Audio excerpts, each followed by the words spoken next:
અમદાવાદ જિલ્લાના ગ્રામ્ય વિસ્તારમાં ફેક પેટીએમ પેમેન્ટ એપ્લિકેશનનો ઉપયોગ કરી કરાઈ છેતરપિંડી। તો ખોટા સ્ક્રીનશોટ બનાવી વેપારી સાથે કરવામાં આવી છેતરપિંડી। વેપારીઓ સાથે છેતરપિંડી કરી 73,000થી વધુની રકમ આરોપીઓએ પડાવી। તો છેતરપિંડીના કેસમાં સાણંદ પોલીસે 2 આરોપીઓની કરી ધરપકડ। અખ્તર કાગદી, શોએબ શેખ નામના આરોપીઓની કરવામાં આવી ધરપકડ।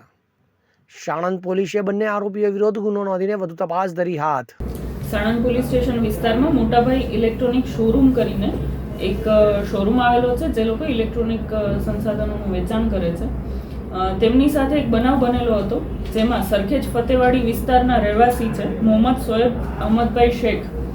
તેમને આઈફોન ખરીદવો છે તે માટે તેણે મોટાભાઈ ઇલેક્ટ્રોનિક શોરૂમનો સંપર્ક કરેલો અને મારે તાત્કાલિક એક આઈફોનની જરૂર છે તેવું કહેતા મને પેટીએમનો તમે QR કોડ મોકલો, હું આપને પેમેન્ટ કરી આપું છું।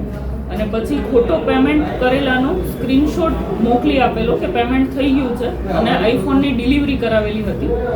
ખરેખર વેપારીએ જોયું તો તેનું પેમેન્ટ થયેલું નહોતું અને તેને પેમેન્ટના નાણાં મળેલા નહોતા, જેથી તેમને એવું લાગ્યું કે એમની સાથે ફ્રોડ થયેલું છે, એટલે તાત્કાલિક પોલીસનો સંપર્ક કરેલો।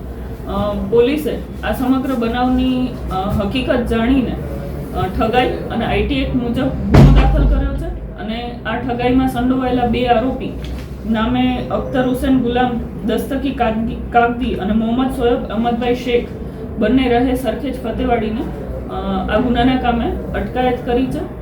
મેડમ, સ્ક્રીનશોટ ખોટો કઈ રીતે બનાવ્યો ને બંનેનો રોલ શું હતો?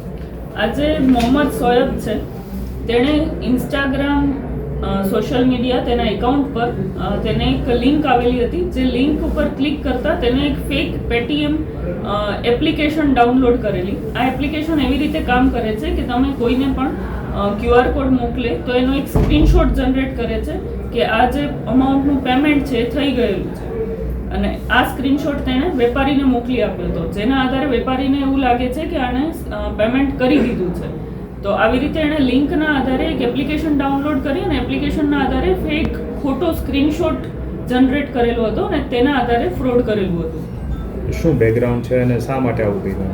આજે બંને આરોપી છે એમાં જે મોહમ્મદ શોએબ છે એણે આ ફેક એપ્લિકેશન ડાઉનલોડ કરીને સ્ક્રીનશોટ જનરેટ કરીને ફ્રોડ કરેલું હતું અને તેને પોતાને જાતે રૂબરૂ જવું ના પડે તેના માટે તેણે તેના બીજા જે સહ આરોપી છે તેની મદદ લઈને આ આઈફોનની ડિલિવરી મેળવેલી હતી। બંને મૂળ રિક્ષા ચાલક છે અને આ વિસ્તારથી પરિચિત છે। સરખેજથી સાણંદ અને વિરમગામ સુધી રિક્ષા ચલાવે છે અને મૂળ ફ્રોડ કરીને વસ્તુ ખરીદીને તેમને આ જે એપ્લિકેશન છે એના આધારે નાણાકીય એના ફાયદો મળે તેનો મૂળ હેતુ હતો। મેડમ, ગુનાહિત ઇતિહાસ છે કોઈ?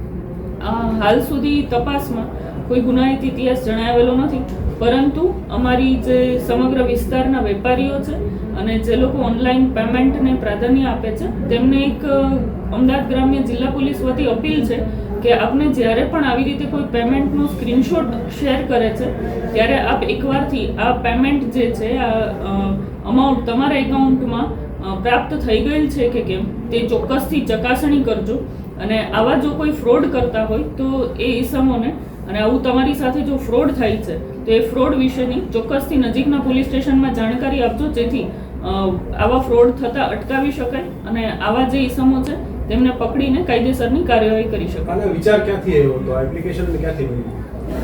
આ એપ્લિકેશન છે તેને ઇન્સ્ટાગ્રામ તેના પ્રોફાઇલમાં એને એક લિંક મળેલી હતી, એ લિંકના આધારે તેણે એપ્લિકેશન ડાઉનલોડ કરી હતી અને તેનું એક્સપેરિમેન્ટ કરવા માટે તેણે આઈફોનની ખરીદી કરેલી હતી।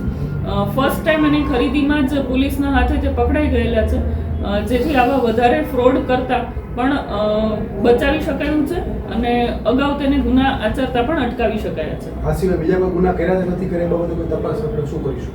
હાલ એ તપાસ ચાલુમાં છે। અગાઉ એના ઉપર આના સિવાયના પણ કોઈ ગુના નોંધાયેલા છે કે કેમ અને આ સિવાય અન્ય કોઈ ફ્રોડમાં પણ એ સામેલ છે કે અન્ય કોઈ ફ્રોડ કરવાની પણ એની માનસિકતા છે કે કેમ તે તપાસ હાલ ચાલુમાં છે। એપ્લિકેશનનો લઈને કોઈ પત્ર વ્યવહાર કરીશું ખરા આપણે?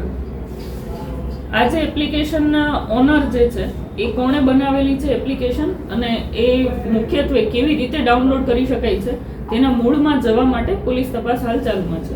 રુસ્તમ શેખ સાથે CN24 ન્યૂઝ, અમદાવાદ। હવે જુઓ દેશ દુનિયાની તમામ ખબરો તમારી આંગળીના ટેરવે. ઉઠાવો મોબાઈલ અને ગૂગલ પ્લે સ્ટોર પરથી ડાઉનલોડ કરો અમારી CN24 ન્યૂઝ મોબાઈલ એપ.